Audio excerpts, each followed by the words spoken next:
Hi, this is your host.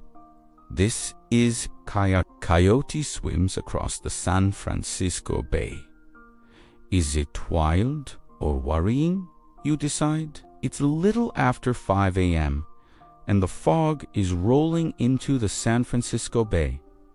Out in the middle of the bay, a small boat is making its way past Alcatraz Island toward Angel Island. The captain has seen some strange things out here in the early morning darkness, but nothing quite like what he sees now. On the deck of his boat, sitting calmly as if it owns the place, is a coyote. Where the dog came from is anyone's guess. It didn't come off one of the many boats that ply these waters, at least not that he saw. It wasn't swimming either, because the animal has been on the deck the entire time.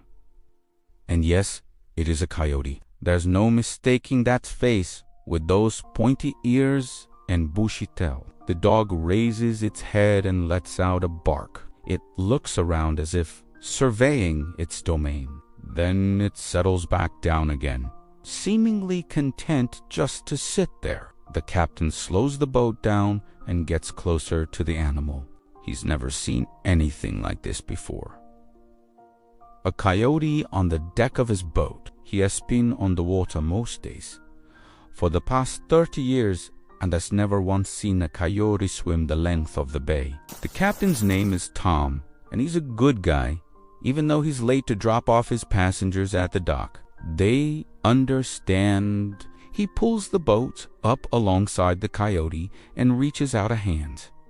The dog doesn't budge. Now that Tom's closer, he can see how exhausted the animal really is. Its breathing is heavy and its eyes are droopy. The fur along its back is also matted and dirty, which might explain why the animal is so tired. The captain gently tries again to pet the dog, but it snaps at him and then runs to the other side of the boat as if trying to hide. Tom radios in the Coast Guard and tells them about the situation, but they're unable to help. The Coast Guard doesn't deal with animal rescues, and honestly, they have bigger fish to fry. Tom calls the Marine Mammal Center, an organization that rescues seals and sea lions, but they don't take calls on coyotes. Still, Tom isn't giving up. He stays on the radio and keeps looking for someone who might be able to help. Meanwhile, the sun begins to rise over the horizon,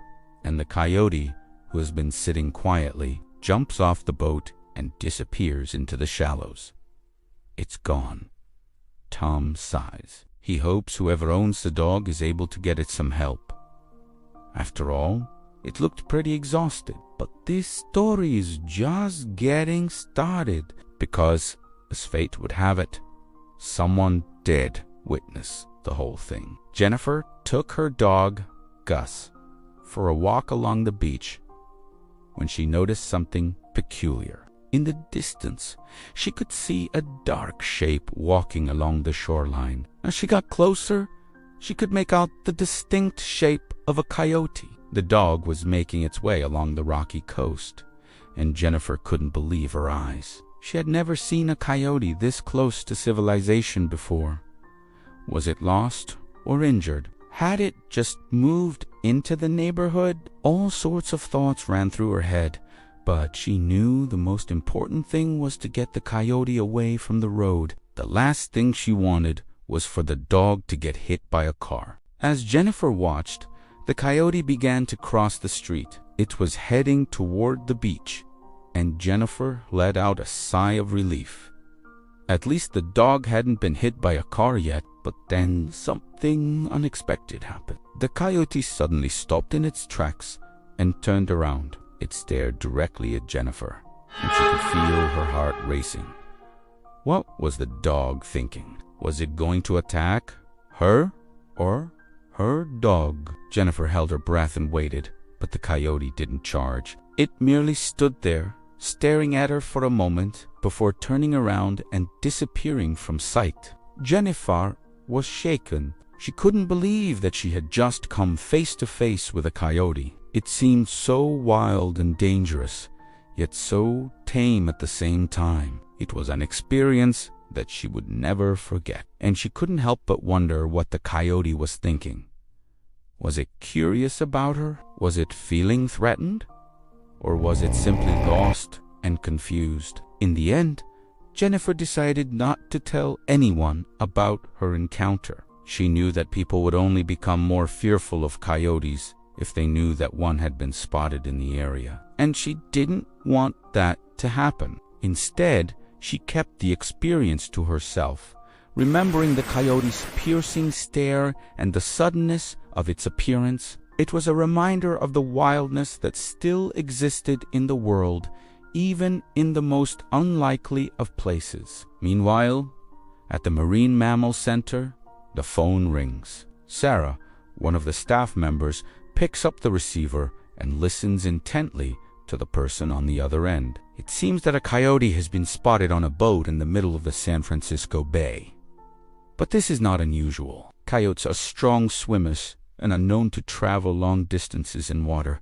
The person on the line explains that the coyote looks exhausted and that's why they're calling. Sarah understands their concern, but she knows that they've called the wrong place. While the center does rescue marine mammals, they do not deal with coyotes. Instead, Sarah gives the person a number to call: the local animal control agency. She apologizes for any confusion and hangs up the phone. Sarah knows that there are plenty of experts out there who can help the coyote, but they just need to be contacted by the right people. Hours pass, and Sarah goes about her work caring for the rescued marine mammals. But the image of the coyote swimming in the bay lingers in her mind. She wonders about the dog, hoping that it will be okay. Just then, the phone rings again, and Sarah picks up the receiver.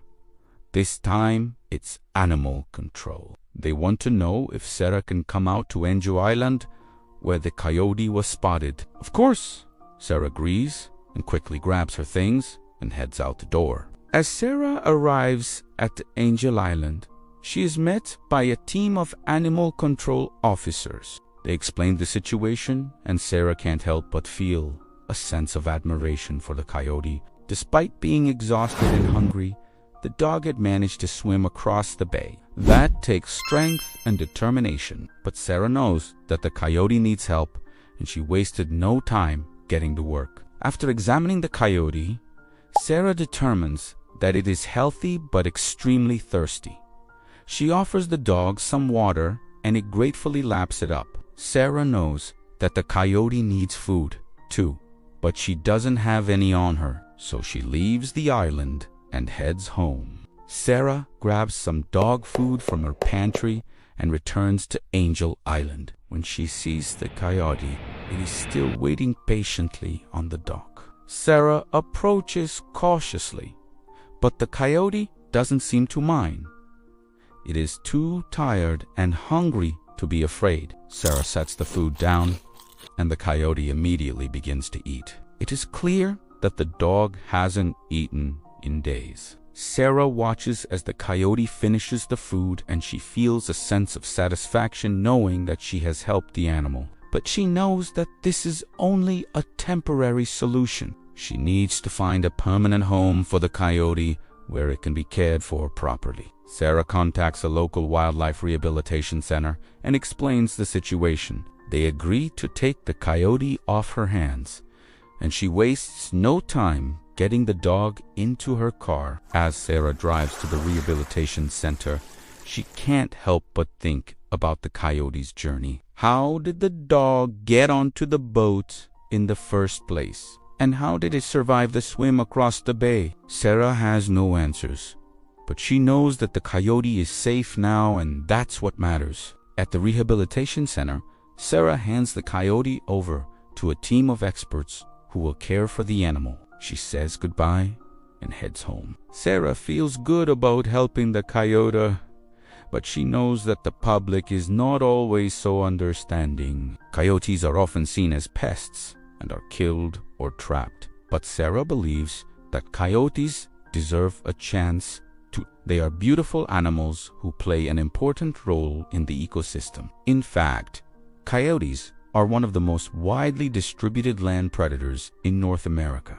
They can be found in a variety of habitats, including forests, deserts, and even suburban areas. Coyotes are highly adaptable and are known to prey on a wide range of animals, including rodents, rabbits, and even deer. They are also scavengers and will eat dead animals if given the chance. Despite their usefulness in the ecosystem, coyotes are often persecuted by humans. They are killed by hunters and trapped in an effort to reduce their numbers. But coyotes are resilient and continue to thrive despite these efforts. Sarah hopes that one day people will learn to coexist with coyotes. They are an important part of the ecosystem and deserve to be respected. Now check out this video on a baby monkey who goes missing and is never seen again. Or click this other video instead.